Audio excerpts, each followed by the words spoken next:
থেকে দেখতে গেলে মণ্ডপটা প্রায়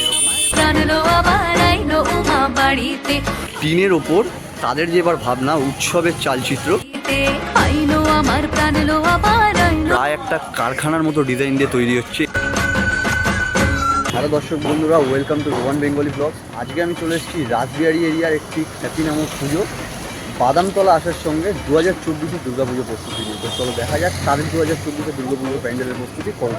তো দর্শক বন্ধুরা, এই দেখতে পাচ্ছেন বাদামতলা আসার সঙ্গে 2024 যে এবছরের মূল ব্যানারটি, এখানে রয়েছে তাদের এবার ভাবনা উৎসবের চালচিত্র। তো চলো দেখা যাক তাদের পুজো প্যান্ডেলের প্রস্তুতি কেমন চলছে।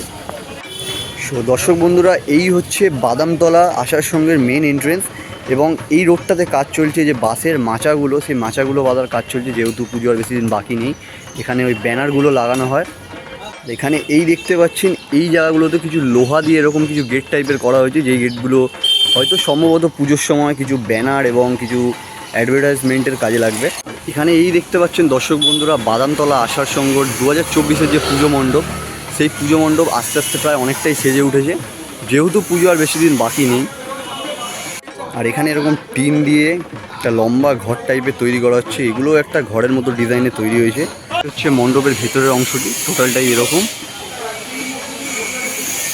আর এই দিকটায় দেখতে পারবেন এরকম কিছু পুরনো টিন দিয়ে, এবং এখানেও কিছু টিন দিয়ে পুরো প্যান্ডেলটাই বলতে গেলে টিনের কাজ করা হয়েছে 2024 বাদামতলা আসার সঙ্গে। আর ভেতরে দেখতে পাচ্ছেন প্রতিমা তৈরিরও কাজ চলছে বাদামতলা আসার সঙ্গে মণ্ডপে। যেহেতু এইদিকে প্লাস্টিক দিয়ে ঢাকা, তাই আমি আর বেশিটা দেখাতে পারলাম না। এখান থেকে দেখতে গেলে মণ্ডপটা প্রায় এরকম।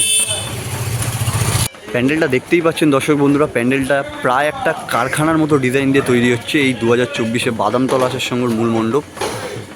বন্ধুরা এখানে দেখতেই পাচ্ছেন টিনের ওপর তাদের যে এবার ভাবনা উৎসবের চালচিত্র, সেটা লোহার দ্বারা লেখা হয়েছে। এখানে দেখতে পাচ্ছেন একটি বাস করা হয়েছে পুজো মণ্ডপের সঙ্গে অ্যাটাচ।